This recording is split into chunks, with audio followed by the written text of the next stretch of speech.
Hello, everyone, and welcome to another episode of Chapter 1 Read Aloud.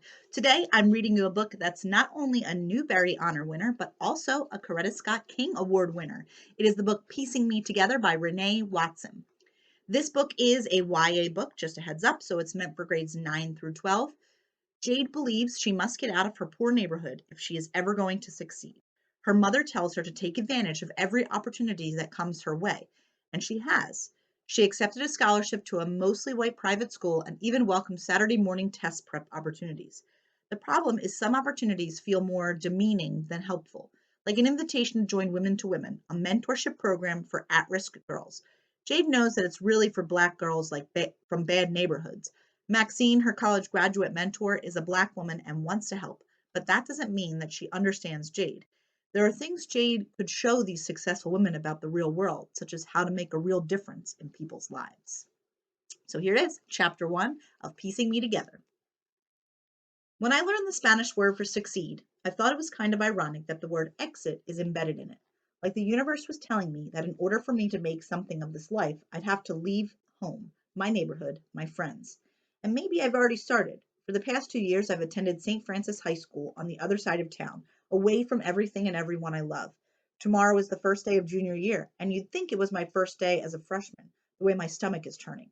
I don't think I'll ever get used to being at St. Francis while the rest of my friends are at Northside. I begged Mom to let me go to my neighborhood high school, but she just kept telling me, Jade, honey, this is a good opportunity. One I couldn't pass up. It's the best private school in Portland, which means it's mostly white, which means it's expensive. I didn't want to get my hopes up. What was the point of applying if once I got accepted, Mom wouldn't be able to afford for me to go? But Mom had done her research. She knew St. Francis offered financial aid, so I applied, and once I got accepted, I received a full scholarship, so I kind of had to go. So here I am, trying to pick out something to wear that doesn't look like I'm trying too hard to impress or I don't care about how I look. St. Francis doesn't have uniforms, and even though everyone says it doesn't matter how you look on the outside, it does, especially at St. Francis. I bought clothes with the money I made from working as a tutor at the rec center over the summer. I offered Mom some of the money I earned to help with the bills or at least the groceries, but she wasn't having any of that. She told me to spend it on my school clothes and supplies. I saved some of it though, just in case. Mom comes into my room without knocking, like always.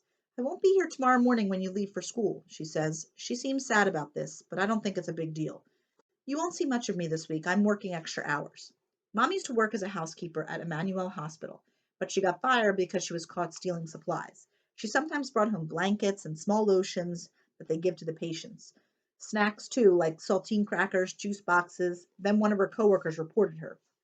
Now Mom works for her friend's mother, Miss Louise, a rich old lady who can't do much for herself. Mom makes Miss Louise breakfast, lunch, and dinner, gives her baths, and takes her to doctor's appointments. She cleans up the accidents Miss Louise sometimes has when she can't make it to the bathroom. Miss Louise's daughter comes at night, but sometimes she has a business trip to go on, so Mom stays. I know Mom isn't here just to tell me her schedule for the week, but it's posted on the fridge. That's how we communicate. We write our schedules on the dry erase board and use it to let each other know what we're up to. I close my closet, turn around, look at her, and wait. I know what's coming. Every year since I started at St. Francis, Mom comes to my room the night before school and starts to give me the talk. Tonight she's taking a while to get to it, but I know it's coming. She asks questions she already knows the answers to. Have I registered to take the SATs yet? And am I still going to tutor at the rec now that the school has started? And then she says, Jade, are you going to make some friends this year? Here it is, the talk. Really, Mom?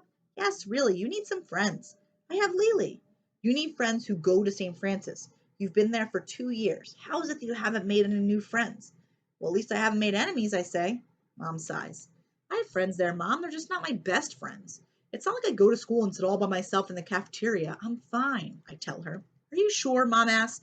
Because I swear, it's like you and Lily aren't joined together at the hip. You act like you can't survive.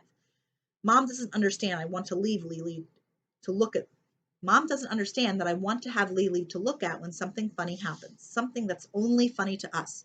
Our eyes have a way of finding each other no matter where we are in our room, so we can give each other a look that says, Did you see that? But at St. Francis, I don't have anyone to share that look with. Most things that seem ridiculous to me are normal there. Like when my humanities teacher asked, Who are the invisible people in our community? Who are the people we, as a society, take for granted? Some girl in my class said her housekeeper. It wasn't I didn't think she took her housekeeper for granted, it was that I couldn't believe she had one. And then so many of my classmates nodded like they could all relate. I actually looked across the room at the other only black girl in my class, and she was raising her hand saying, "Oh, she took my answer." And so I know we'd probably never make contact about anything.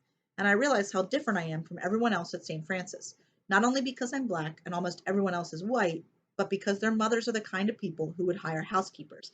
And my mother is the kind of person who works as one. Lily would get that. She'd look at me, we'd have a whole conversation with only our eyes, but now I have to wait till I get home from school to fill her in on the crazy thing these rich people say and do. Mom keeps on with her talk. "I really wish you'd make at least one friend, a close friend, this year at your school," she says.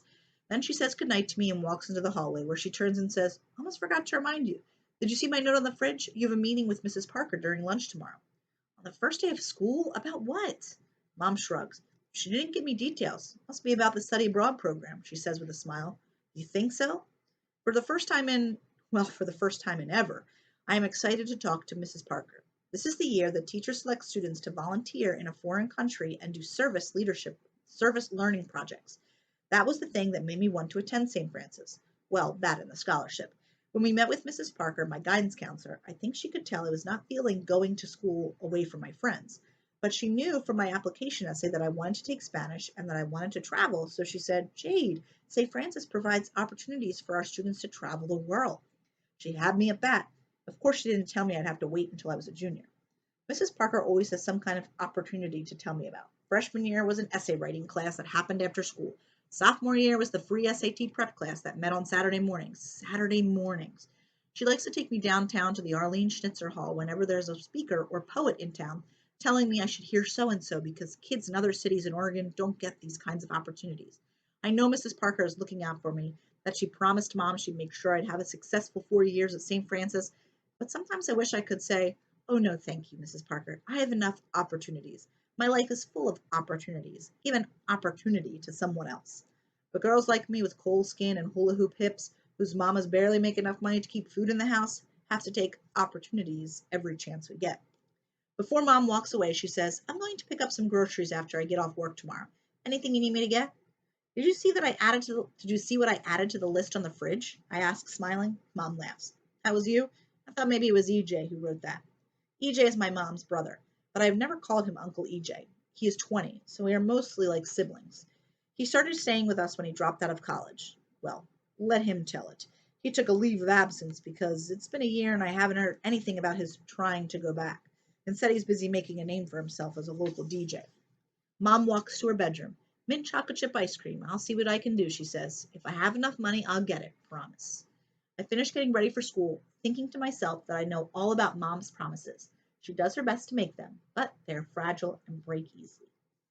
So that is chapter 1. Hopefully you read the whole book, and I'll see you next time on chapter 1 Read Aloud.